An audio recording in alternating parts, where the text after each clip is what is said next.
In the middle of the gala party, the millionaire's son began to twist on the ground and stopped breathing. All the guests thought it was an attack, frozen with fear. That's when the new cleaning lady ran to help him. Then, in front of everyone, the father saw the woman do the unthinkable. She stuck a sharp object into his son's neck. The scene left everyone in pure shock, and the father ran towards her, certain he was witnessing a murder.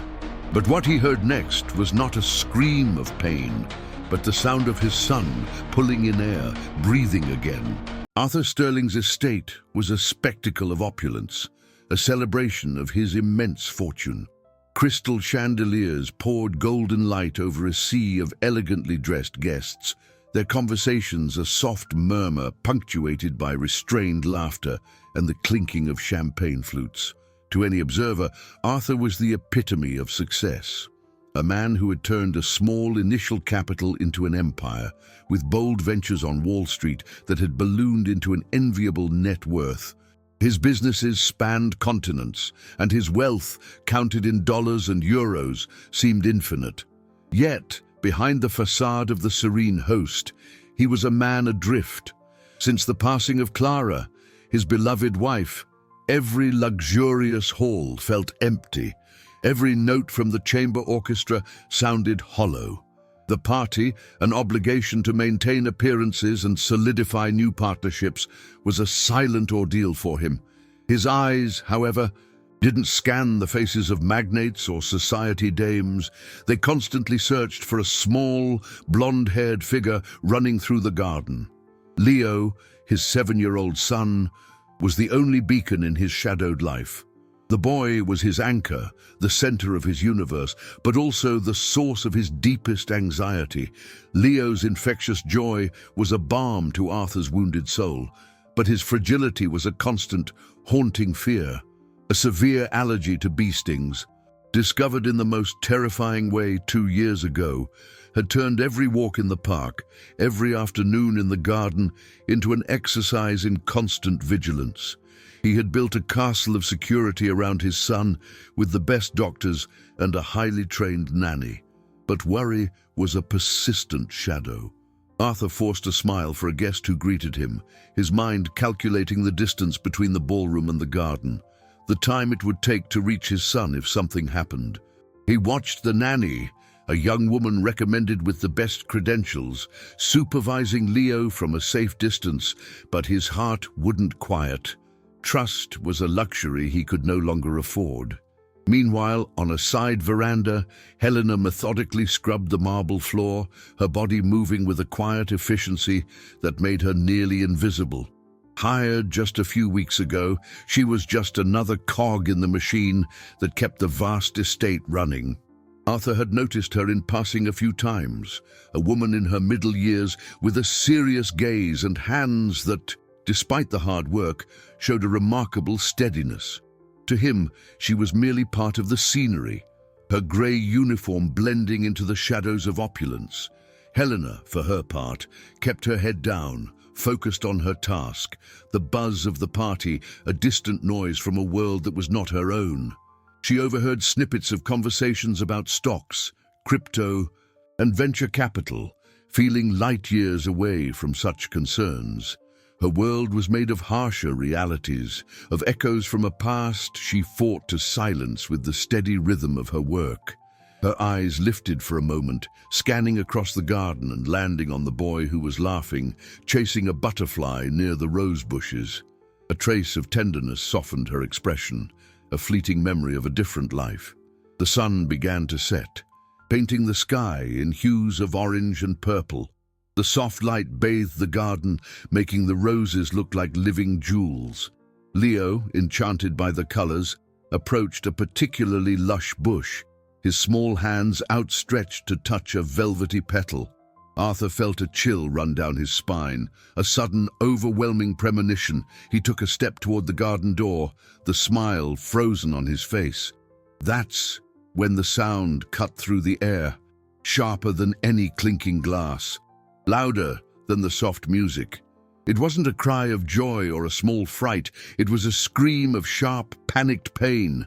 the sound Arthur dreaded most in all the world. His son's laughter had turned into a terrified wail, and Arthur's heart stopped beating. Time shattered. The elegant murmur of the party was replaced by a heavy, stunned silence, which soon broke into alarmed whispers. Arthur heard nothing. His son's cry had plunged him into a dark tunnel where only panic existed. He ran, his expensive Italian leather shoes sliding dangerously on the polished marble.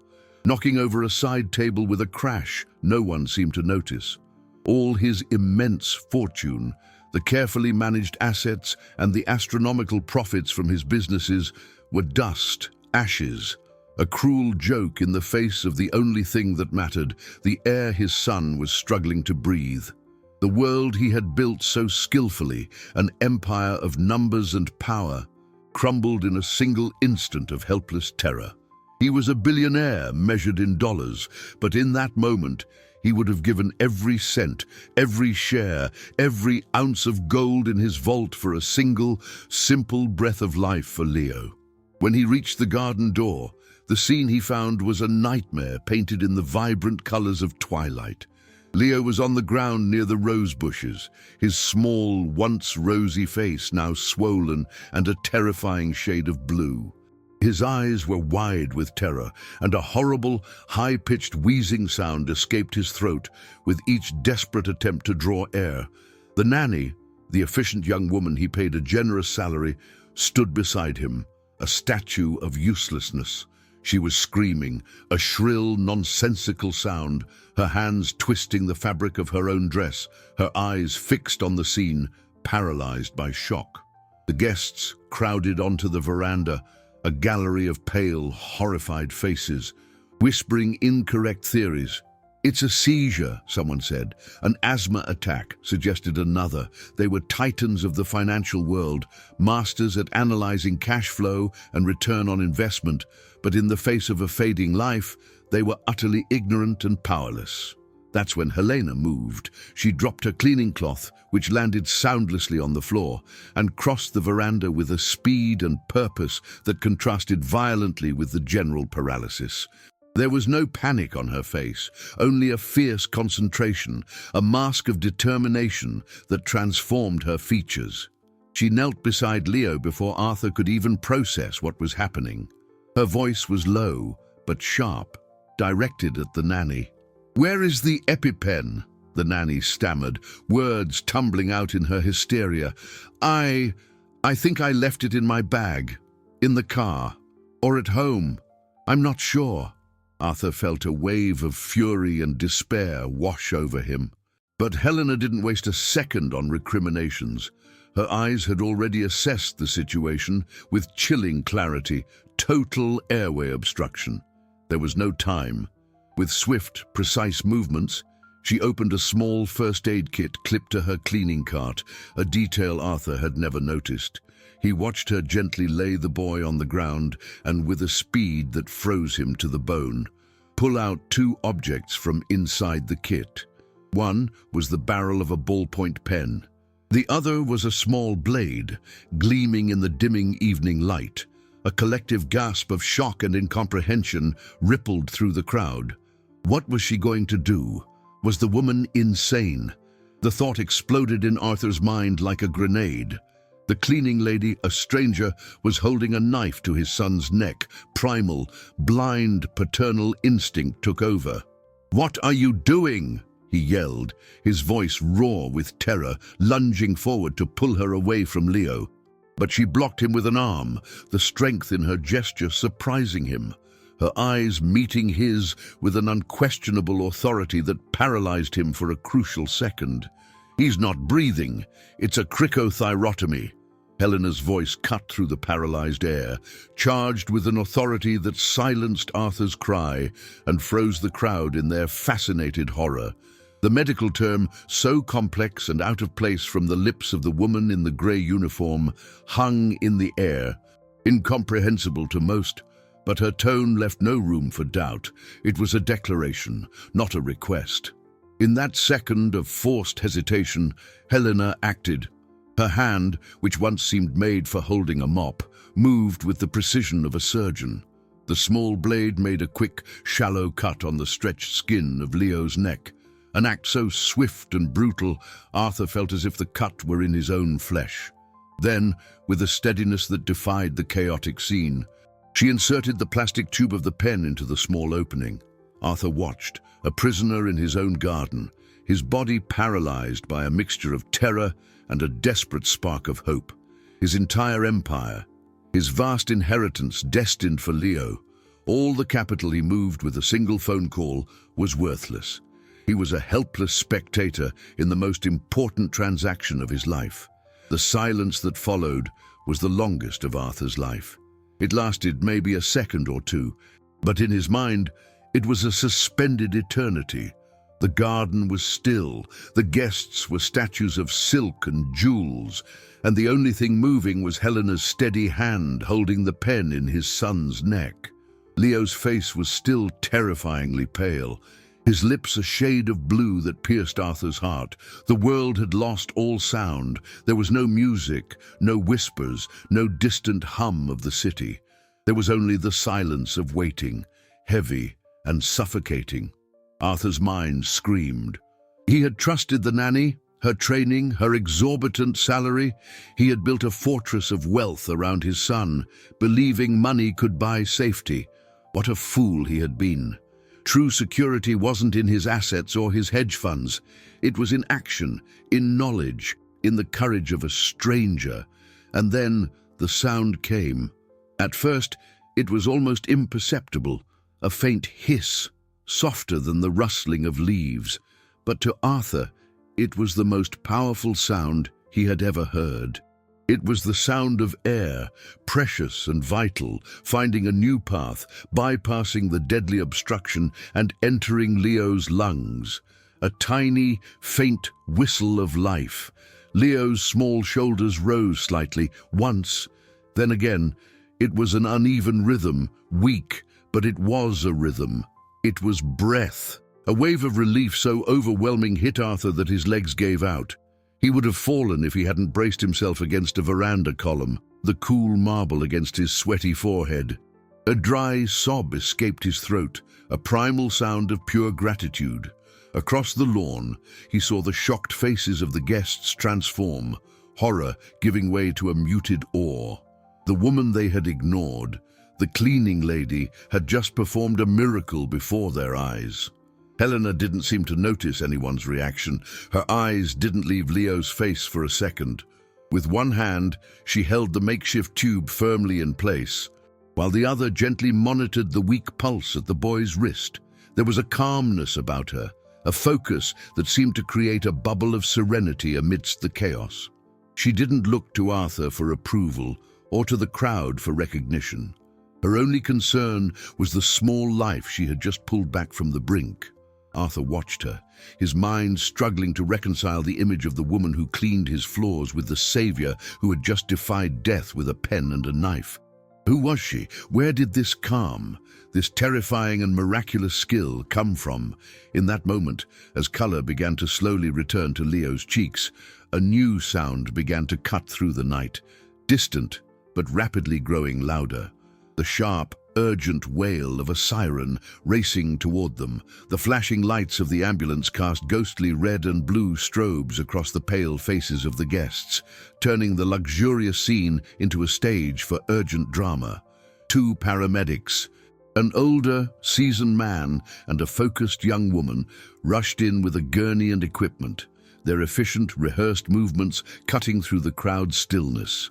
The man, whose name tag identified him as Marcus, had a seen-it-all look, but his eyes widened for a fraction of a second as he took in the bizarre scene. A boy on the lawn of an immaculate garden, a woman in a cleaning uniform holding a pen barrel to his neck, and surrounding them, a circle of people wearing the equivalent of a small nation's treasury in clothing and jewelry. He ignored the opulence and focused on what mattered. "What do we have here?" His voice was calm, but commanded the space. Arthur felt a knot in his throat loosen. The arrival of professional help should have been a relief, but he found himself unable to look away from Helena. She was unfazed by the team's arrival. With the same preternatural calm, she began a precise report, as if she were handing over command of a military post. Anaphylactic shock, likely a bee sting, total upper airway obstruction. I performed an emergency cricothyrotomy with improvised materials. Vitals are unstable, but he's breathing. Marcus knelt beside her, his experienced fingers finding Leo's pulse, while his partner prepped an IV line. He examined Helena's work, the small incision, the angle of the tube, his face. Initially, a mask of professionalism shifted to something Arthur could only describe as reverent awe. He looked up from the boy and fixed his gaze on Helena. "You saved his life," Marcus said, and his voice held not just a professional statement, but profound respect. Another 30 seconds, maybe a minute, and there would have been nothing we could do. The brain wouldn't have made it. The confirmation from an expert hit Arthur with the force of a wave. The gratitude he felt was so intense it was almost painful. He, the multi-billionaire who believed he could control the world with his cash flow and strategic investments, had been reduced to a spectator, while his son's life was negotiated by a woman with nothing but courage and a pen. He glanced at the nanny, who was now sobbing quietly by the door, a pathetic figure of negligence. He paid her a salary many would consider a small fortune, and she had failed.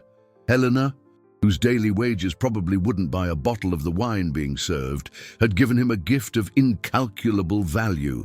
As the paramedics worked quickly, stabilizing Leo on the gurney, hooking him up to a monitor that began to beep in a faint but steady rhythm, Arthur approached. "Is he going to be okay?" he asked, his voice trembling. Marcus nodded, not taking his eyes off the monitor. "Thanks to her, he has an excellent chance. We're taking him to the hospital now. You can meet us there." Arthur nodded, his brain starting to function again, planning the logistics. But before he could turn, he saw Marcus look at Helena one more time, a glint of curiosity and recognition in his eyes. "Excuse me," he said, his voice a little lower. "I was a combat medic in the army for 15 years. I've seen this procedure in the field a few times, done under enemy fire. The cut, the precision, where did you learn to do that so calmly?" The question hung in the air, laden with unexpected weight. For an instant, Helena's mask of serenity faltered. Her eyes flickered away for a fraction of a second, and Arthur saw a flash of something deep and dark in her gaze. Before she reined it in, she just shook her head slightly, a non-answer. "You learn what you have to survive," she murmured, and began to move away, trying to melt back into the shadows of the estate. The ambulance siren faded to a distant echo, and a heavy, strange silence descended upon the estate. The glittering lights from the chandeliers, which had seemed festive before, now cast a cold, clinical glow on the scene. The party was over. The guests, once so talkative and self-assured, now moved with an awkward uncertainty. They muttered hasty apologies to a host who barely registered them, their designer shoes treading softly on the marble as they beat a retreat. The crisis had torn the veil of their polished reality, exposing something far more raw and real, and they didn't know how to handle it. Arthur Sterling, the billionaire whose decisions could alter the course of markets and whose fortune was a constant topic in financial columns, stood alone in the middle of his own ballroom. He felt a cold rage begin to rise in his veins, a sharp counterpoint to the panic that had consumed him moments before. His eyes found the huddled figure of the nanny, Melissa, who was still whimpering near a flower vase. Her hysteria now seemed like an offense. He walked toward her, his footsteps echoing in the silence. His voice, when he spoke, was not loud but carried the steely weight of his authority. "You had one responsibility, one, to keep that injection with you at all times." "Where was it?" Her words came out in a jumble of sobs. I switched purses this morning. I was in a hurry. It was in the other one, at home. I'm so sorry, Mr. Sterling. I'm so sorry." Arthur looked at her, but he didn't see a frightened young woman. He saw the personification of his own stupidity. He had showered her with money, given her every tool, but had failed to assess the essential thing: character, responsibility. He had treated his son's safety like another business deal, hiring the person with the best resume, assuming a high salary would guarantee peak performance. A miscalculation that had almost cost him everything. "Get your things," he said, his voice devoid of any emotion. "A car will take you home. You no longer work for me. I never want to see you on this property again." She looked at him, her eyes wide, perhaps expecting an outburst, a chance to defend herself. But there was nothing, just a cold void. She turned and ran, her sobs the soundtrack to her failure. With the nanny gone, Arthur's rage dissipated, replaced by an overwhelming need. Helena. He had to find her. He had to thank her, to understand, to do something to repay the priceless gift she had given him. He felt like a fool. The woman had been working in his house for weeks, and he barely knew her name. He had seen her, but not seen her. Blinded by a prejudice he didn't even know he had. He, who prided himself on his ability to assess the value of companies and assets, had failed to recognize human worth right under his own roof. He looked for her on the veranda, in the garden, but she was nowhere. The cleaning cart stood where she had left it, the cloth lying beside it, a scene frozen in time. A sense of urgency began to build inside him. He called for George, his long-time butler. "Where is the new cleaning lady?" "Helena." George, a man whose composure was rarely shaken, looked confused. "I haven't seen her since the incident, sir. I'll check her quarters." Arthur followed him through the service corridors, a path in his own home he rarely walked. They arrived at a small, neat room in the staff annex. The bed was made with military precision. The small closet was open and empty. Arthur's heart sank. No clothes, no shoes. Not a single personal item. It was as if she had never been there. The woman who had emerged from the shadows to save his son, the anonymous hero with the skills of a combat surgeon, had vanished as mysteriously as she had appeared, leaving behind nothing but a deafening silence and a debt Arthur felt would haunt him forever. The empty room seemed to mock Arthur. It was a small, impersonal space. Yet the vacuum left by Helena was larger and more terrifying than any ballroom in his vast mansion. His entire net worth, his meticulously catalogued assets, his financial holdings spread across the globe, felt insignificant in the face of that nothingness. He had built an empire on the premise that everything and everyone had a price, a value that could be negotiated. Yet the woman who had saved the only thing he truly loved had disappeared without asking for anything, without leaving a trace. As if her presence were a loan from fate that had just been recalled. The gratitude inside him mingled with a rising frustration and an irrational fear that he had lost her forever, along with the chance to understand what had happened. He turned to George, his mind already operating in the mode that had made him a billionaire. Command mode. "I want you to get Richard on the line," he said, referring to his head of security. "Tell him to use every resource at our disposal. Cameras, records, contacts. I don't care about the cost. I want to know where she went." In his office, a sanctuary of glass and steel overlooking the glittering city, Arthur felt like a prisoner. Monitors displayed stock market graphs, the constant flux of his digital wealth, the ebb and flow of his stocks and crypto holdings. Just hours ago, he would have looked at those numbers and felt a surge of power. He could move capital, influence markets, build and dismantle fortunes with a phone call. Now, it all felt like an illusion. He remembered a hostile takeover from years before, the adrenaline of the battle, the satisfaction of seeing the dividends of his aggressive strategy. He had felt invincible. What a contrast to the man now leaning on his desk, feeling utterly powerless.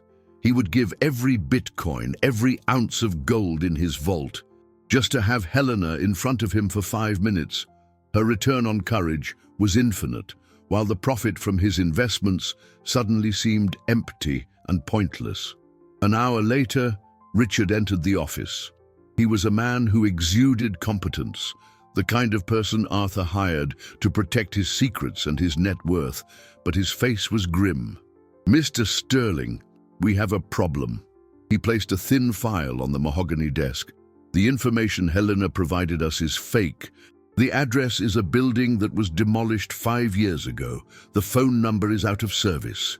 The references we checked seemed legitimate at the time, but now, looking deeper, they're all dead ends. It's like the identity she gave us was a hollow shell." Arthur felt a chill crawl up his spine. Helena wasn't just a private woman. She was a ghost. "What about the security cameras?" he asked, his voice tense. "We have her leaving through the main gate, on foot." 20 minutes after the ambulance left, Richard said, showing a grainy image on a tablet.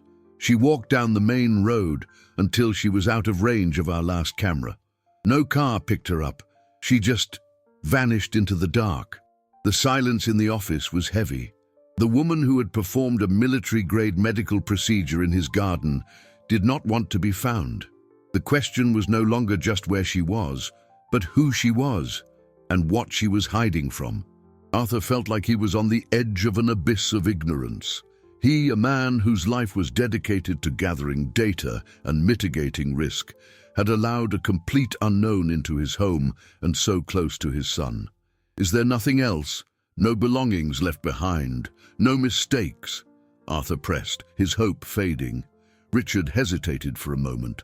"Actually, sir, there is one thing. It wasn't in her room, which is odd. It was in the locker she used in the service area, tucked in the back, under the lining." He reached out and placed a small evidence bag on the desk. Inside was an old, worn photograph. Arthur picked it up, his heart pounding. It wasn't a photo of a person. It was an image of a military medal, a decoration for bravery from some country he didn't recognize. He turned the photo over. On the back, nearly faded with time, was a single handwritten word: Andromeda. The hospital's antiseptic smell was an assault on Arthur's senses, a stark reminder of the fragility he had spent the night trying to forget. Leo was sleeping peacefully in a private room, the steady rhythm of the heart monitor the only music that mattered now. The doctors had assured him of a full recovery, a miracle attributed entirely to Helena's swift and precise intervention. Sitting beside the bed, holding his son's small hand, Arthur felt torn. On one side, a gratitude so profound it seemed to reshape his soul. On the other, a labyrinth of unanswered questions that haunted him. Who was Helena? Why did she run? And what did that cryptic word, Andromeda, mean? The image of the medal was burned into his mind. He knew with the same intuition that guided him in his riskiest business deals, that this word was the key to unlocking the veil of secrets surrounding his son's savior. Back in his fortress of glass and steel, Arthur threw himself into the search with the same tenacity he used to track a promising investment or analyze a competitor's weakness. He mobilized a team, spending considerable capital, turning his personal quest into a full-scale operation. Andromeda was fed into every conceivable database, from military records to obscure internet forums. The first 24 hours brought only frustration. The word was too common: a constellation, a galaxy, names of projects and companies. It was like looking for a single leaf in an endless forest. His digital security experts, accustomed to tracing cash flows and cryptocurrency transactions, were stumped.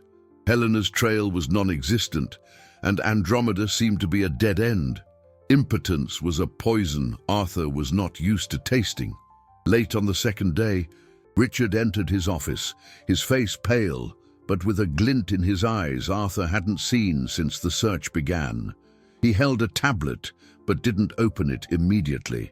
"Mr. Sterling, I think we found something," he said, his voice low. "It's not a public record.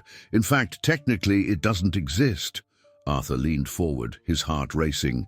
Go on. Richard took a deep breath. Andromeda wasn't a person or a place. It was the code name for a clandestine paramedic unit, a humanitarian group that operated unofficially in extreme conflict zones during the 90s and early 2000s. Combat medics, surgeons, the best of the best, all volunteers. They went in where official NGOs couldn't, with no flag, no affiliation. They were ghosts. The unit was disbanded over a decade ago. The revelation clicked into place with a terrifying perfection. Helena's skills, her calm under pressure. She wasn't just a cleaner, she was a soldier, a combat medic. "How did you find this?" Arthur asked, his mind reeling. "Through an old contact in military intelligence," Richard said. "He owes me a few favors, but there's more. The unit was funded by private, anonymous donors. Black Ops funding, impossible to track through normal channels. My contact was able to get me a partial list of the primary backers, the names that kept Andromeda running." Richard finally swiped the tablet open and pushed it across the desk. The list contained the names of reclusive industrialists, heirs to vast fortunes, and corporations that operated in the shadows. Names Arthur knew from the business world, but then, near the bottom of the list, one name stood out, knocking all the air from Arthur's lungs at once. It wasn't a name he expected. It wasn't a name that made any sense. It was the name of his late wife, Clara Sterling, the woman he loved, the mother of his child. The gentle artist who hated any form of conflict was listed as a primary funder of a clandestine unit of combat medics. Suddenly, the search for Helena had become something far deeper and more disturbing. He wasn't just looking for a stranger, he was chasing the ghost of his own wife. Clara's name on the tablet wasn't just digital ink, it was a silent earthquake that cracked the foundation of Arthur's memory. The image he held of her, that of a gentle soul whose passion manifested in strokes of oil paint on canvas and the delicacy with which she tended her orchids, simply did not align with the clandestine funding of a combat medic unit. It was a dissonance so profound that his first reaction was denial. "This is a mistake," he said to Richard, his voice steadier than he felt. "There must be another Clara Sterling. Double-check, triple-check everything, the accounts, the transfers. This is impossible." He, a master of the financial universe who tracked the flow of his own net worth with near-obsessive precision, how could he have missed a capital bleed of this magnitude? He managed his funds and hers with the same diligence, priding himself on the profitability and steady growth of their combined assets. The idea that she could have moved significant sums of money without his knowledge was not just shocking, it was a blow to his professional ego. As Richard retreated to carry out the order, Arthur's mind drifted to a sun-drenched past. He saw himself in the conservatory of their old home, the air thick with the smell of damp earth and turpentine. Clara stood with her back to him, dressed in a paint-stained smock, her hair pinned up carelessly, completely absorbed in a massive canvas depicting a stormy, abstract landscape.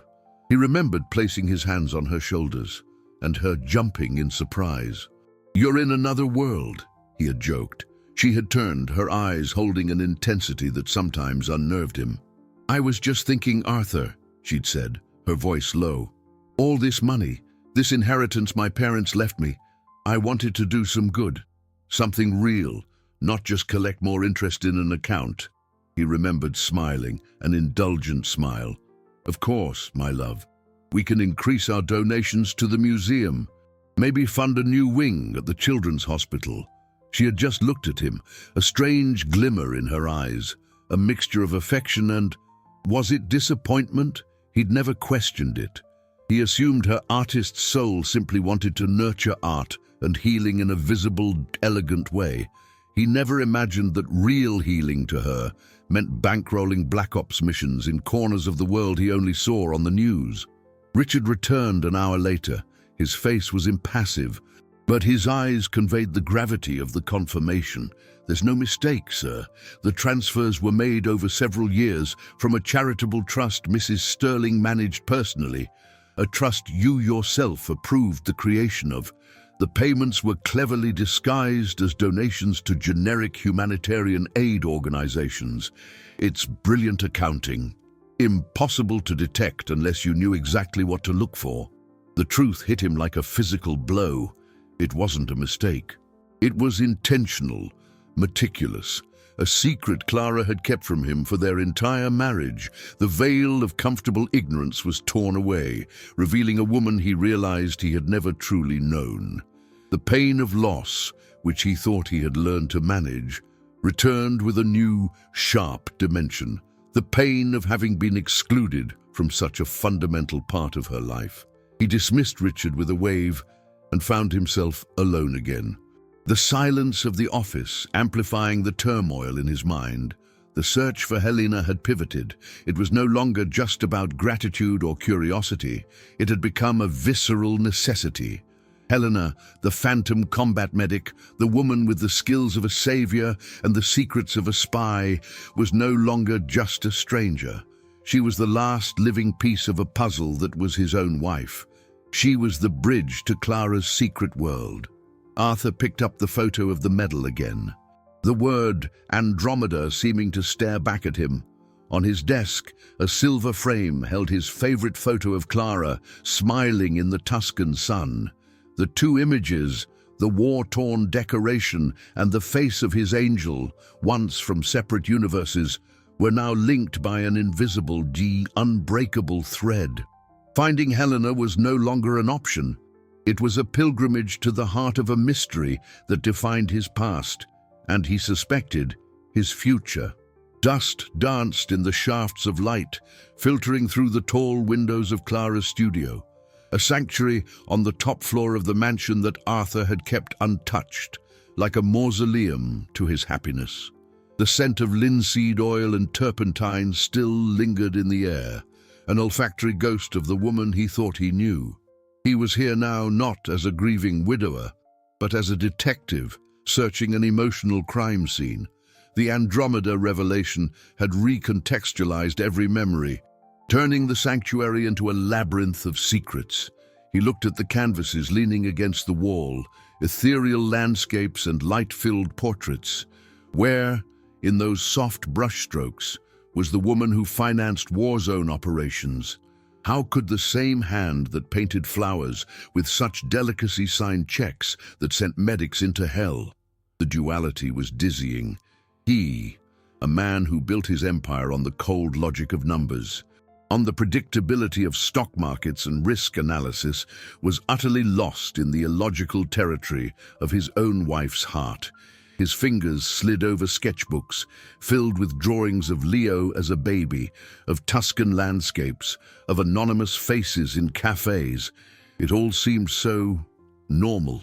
He opened drawers, finding letters from art galleries, invitations to exhibitions, thank-you notes from charities they publicly donated to.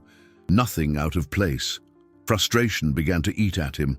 Clara had built her secret life with the same precision he built his portfolio, with watertight compartments and hidden liabilities he had never suspected. He sat on her paint-stained stool, feeling like an intruder. He began replaying conversations, searching for cracks in the facade. The trips she took alone, described as inspirational retreats. The phone calls that ended abruptly when he entered the room. At the time, he dismissed them as part of her artistic temperament. Now, each of those moments seemed like a screaming question mark. The billionaire, the man who could buy almost anything, realized that the trust in his life had been a blind investment. He stood up, a decision forming in his mind. He couldn't do this alone. He needed someone who knew the Clara that existed outside his gilded shadow. There was one person, Isabel, Clara's younger sister. They had been incredibly close, confidants in a way he, as a husband, had never been. He had always found her a bit too ethereal, too idealistic, uninterested in the pragmatic world of business and wealth accumulation. The idea of calling her, of admitting he was a stranger to the woman he had slept beside for a decade, was deeply humbling. But his need to understand was greater than his pride. Before he reached for the phone, his eyes landed on a shelf of art books. Thick and imposing, he ran his fingers along the spines, reading the titles, and then he stopped. There was one book that looked different, not by its title, but by a subtle wear on the spine, as if it had been handled more often than the others. The title was Artists in Wartime. He pulled the book from the shelf. It was heavy. He flipped through it, seeing sketches from battlefields, portraits of soldiers, art born from chaos, and then something fell from within its pages, a small black leather notebook, thin and discreet. It wasn't a diary. Opening it, Arthur saw it was an address book, written in Clara's elegant script. Most of the names were art suppliers, curators, mutual friends. He almost dismissed it as irrelevant, but on the last page, set apart from the others, was a single entry that made his heart stop. It wasn't a name. It was a series of geographic coordinates, and beside them, a single word written in block letters, Angel. He knew instantly. This wasn't a random note. It was a message from the past, a trail of breadcrumbs left by his wife on a path he never knew she was walking. The search for Helena had just found its compass. The small leather notebook felt like it weighed a ton in Arthur's hand. The coordinates weren't just numbers. They were a map to an unknown land, his wife's secret heart. There, in the dusty silence of the studio, he felt Clara's presence more strongly than at any time since her passing, not as the wife he knew, but as the enigmatic architect of a double life. The word Angel echoed in his mind. Was it a code name, a place, a person? He didn't know. But the intuition that had made him a billionaire told him he was on the verge of a fundamental revelation. He picked up his phone, not to check the price of his stocks or the fluctuating value of his cryptocurrencies, but to call Richard. His voice was calm but charged with an iron urgency. I have a new lead, geographic coordinates. I want to know what's at this location. Use every resource. Don't talk to me about cost. Just bring me the answer. For Arthur, every dollar spent on this search was not a liability on his balance sheet, but an investment in the sanity of his memories. Richard's team, accustomed to tracking financial assets and performing due diligence on complex business deals, aimed their firepower at the new target. In less than an hour, they had an answer. The coordinates pointed to a small, rural property about 200 miles from the city. A secluded piece of land with a modest cottage surrounded by a dense forest. The property record was a maze of shell corporations, a structure designed to ensure absolute anonymity, a tactic Arthur knew well from the world of offshore hedge funds. Clara had learned his lessons, using the tools of capital to shield her secrets. Arthur stared at the satellite images on his computer screen. The house was insignificant, almost invisible among the trees. It was the opposite of everything he and Clara had built together. The imposing mansions, the luxury penthouses, the assets that were symbols of their immense wealth. This tiny dot on the map felt more real than any of their other properties. He didn't hesitate. Prep the jet. I'm going there now. The journey was a blur of clouds and reflection.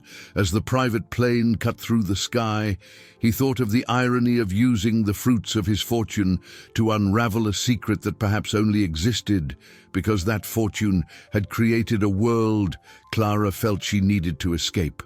He thought of Helena. Was this her home? A safe house? An Andromeda hideout? The image of the combat medic fused with that of his artist wife, creating a paradoxical figure he struggled to comprehend. He felt no anger, only a deep, aching melancholy. He had loved a woman who had never shown him her complete self. The car, waiting at the small local airfield, took him down winding, dusty roads. The urban landscape gave way to green fields and clean air. It was a different world, one where a company's cash flow or an investment's profitability seemed like absurdly distant concepts. Finally, the driver turned onto a poorly maintained dirt road and stopped before a simple wooden gate. Arthur got out, his heart pounding against his ribs. The house was even smaller and more rustic than it had looked in the photos. There was a small herb garden out front, and the silence was broken only by birdsong. It was a place of peace, a place of secrets. He walked slowly up the stone path, each step a drumbeat on his nerves. He felt like a man about to open the vault to an unknown treasure. He stopped before the faded blue wooden door, his hand raised to knock. But before his knuckles could touch the wood, the door swung slowly open. A woman stood in the threshold, the afternoon light framing her with a soft aura. It wasn't Helena. It was Isabel, Clara's sister, her eyes full of a sorrow that seemed ancient. "Arthur," she said, her voice a whisper the wind almost carried away, "I knew you'd find this place one day." Isabel's presence at the door of this remote cottage was a plot twist that Arthur, in all his calculated scenarios, had not anticipated.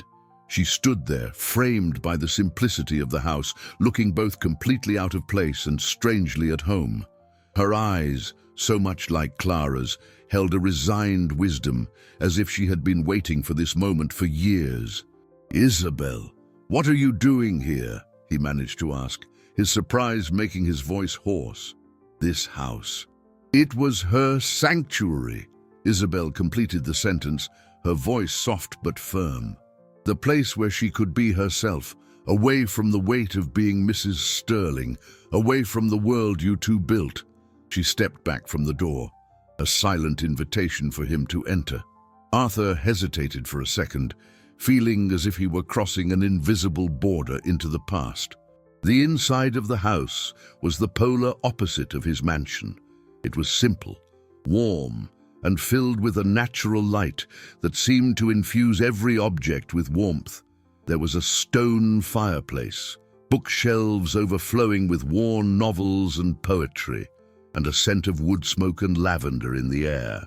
Instead of priceless works of art, the walls were adorned with black and white photographs.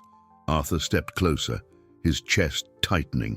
The photos were of children in refugee camps, of doctors working by lamplight in makeshift tents, of war-torn landscapes, and among them were pictures of Clara, but not the Clara he knew, dressed in silk at a gala. This was Clara in muddy boots, and her hair tied back in a scarf, handing out food, hugging a child, her face etched with exhaustion and a fierce determination he had never seen. "She came here to reconnect," Isabel said, standing beside him, "to remember why she was doing it. The money she inherited, Arthur, she always saw it as a responsibility, a moral liability that needed to be balanced. For her, donating to museums was easy. It was public. What she wanted was a real impact investment, even if no one ever knew." Arthur turned to her, confusion and pain written on his face. "But why did she never tell me? Why the secret?" Isabel sighed, a sound heavy with the weight of years spent keeping her sister's confidence. "Because she loved you," she said, and the simplicity of the answer disarmed him. "She knew how much you worried, how you protected her. She knew you would object, that you would try to stop her, not out of control, but out of fear of losing her. And she knew the world you lived in, the world of business, of calculated wealth, had no room for the kind of risk she was willing to take. She protected you from the truth, the same way you tried to protect her from the world." The revelation was like a key turning a lock in his soul. It wasn't a betrayal, but a misguided act of love, a sacrifice. She had created this double life so that he could live in his, unburdened by worry. And yet, the secret had wounded him more deeply than the truth ever could have. "And Helena?" he asked, his voice barely a whisper. "Where does she fit in?" It was then that Isabel led him to a small oak table in the corner. On it sat a polished wooden box. She opened it. Inside, on a velvet lining, lay the medal from the photograph, the Andromeda decoration, and next to it, a letter. The handwriting was Clara's. Helena wasn't just a medic in the unit, Isabel explained as Arthur picked up the envelope with trembling hands. She was the field commander, Clara's guardian angel. The woman who promised my sister that if anything ever happened to her, she would one day watch over Leo. The word angel wasn't a place. It was a person, a promise. Arthur looked at the letter in his hands. Helena's name written on the front.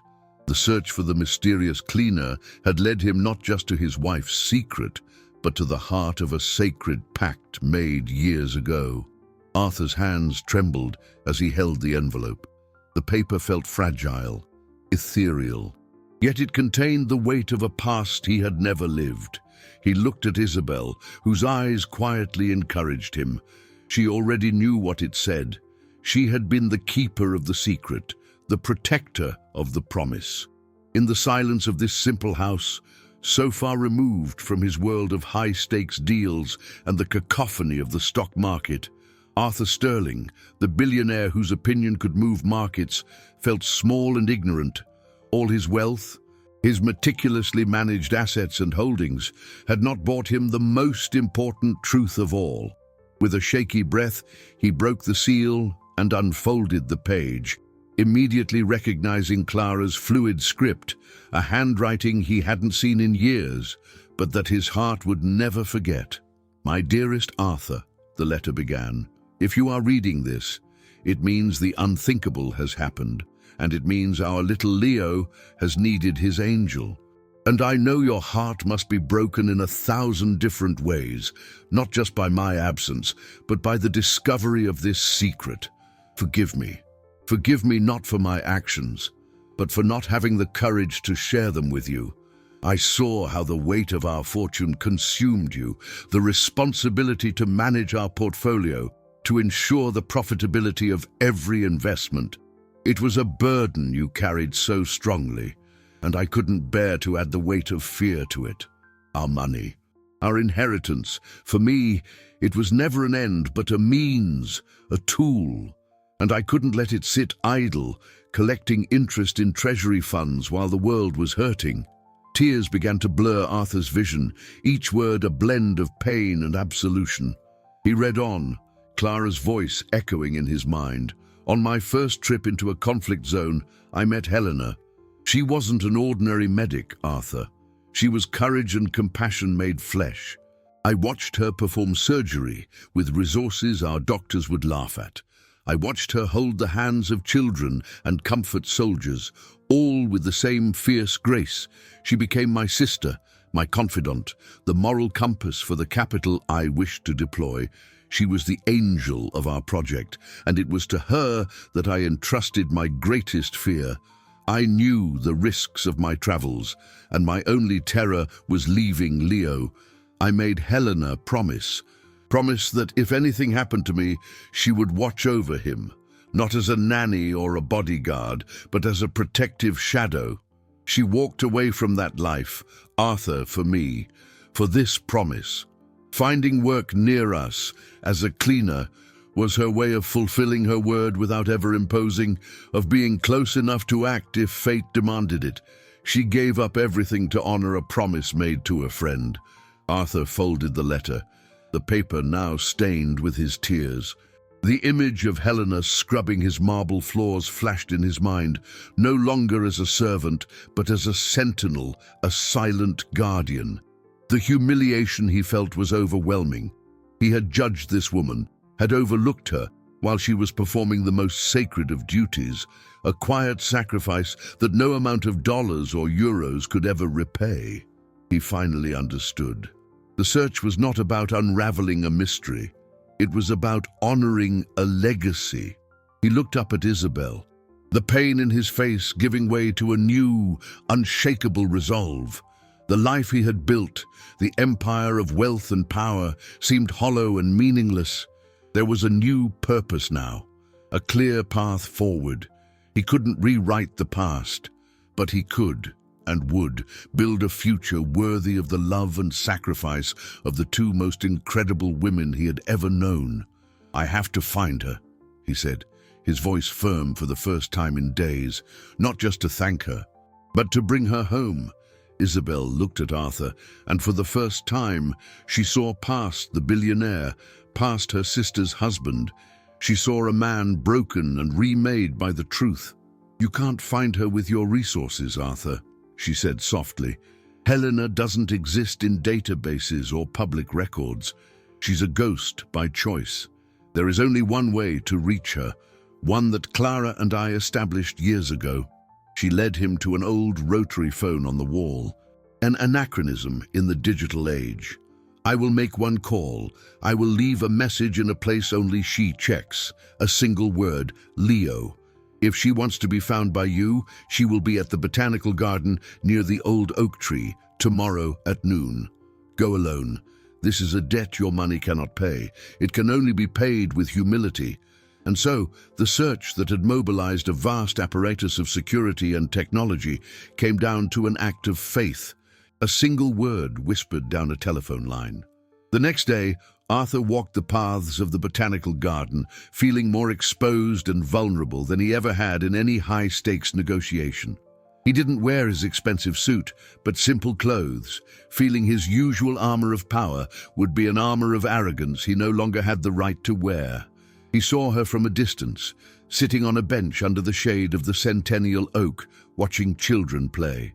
She wore no uniform, but simple clothes that made her blend in, and yet to him she stood out like a beacon. He approached slowly, his heart pounding with a mixture of nervousness and overwhelming gratitude. She looked up as he stopped before her, her face calm but her eyes alert, assessing him. "Mr. Sterling," she said, her voice neutral.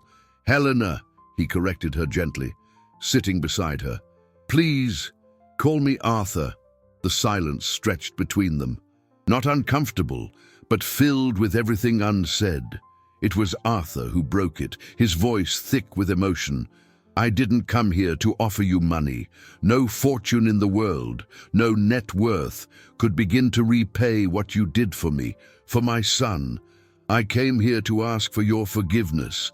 Helena looked at him, genuine surprise in her eyes. "Forgiveness for my blindness. I looked at you and I saw a uniform. I didn't see the woman, the hero, the guardian who was fulfilling the most sacred of promises. I judged you with the arrogance of my wealth, and for that I will be forever ashamed." His words, raw and sincere, seemed to break through her reserve. A soft breath escaped her lips. "I made a promise to Clara," she said simply. "She was my friend. I would have done anything for her." "I know," Arthur said, his voice gaining strength with a new purpose. "And that's why I'm here. Clara left a fund, a secret pool of capital to finance good in the world. For years, it operated in the shadows. Now I want to bring it into the light. I want to create a foundation in Clara's name, a foundation that will train ordinary people, lay people, in emergency procedures. That will put advanced first aid kits in schools, in parks, everywhere, so that no one else has to endure the terror we went through." He turned to her, his eyes meeting hers. "But I can't do it alone.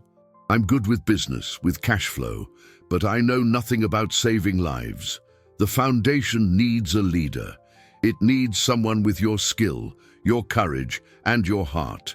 I'm not offering you a job, Helena. I'm offering you a partnership to honor her legacy. Together." The offer hung in the air, a bridge built between two worlds.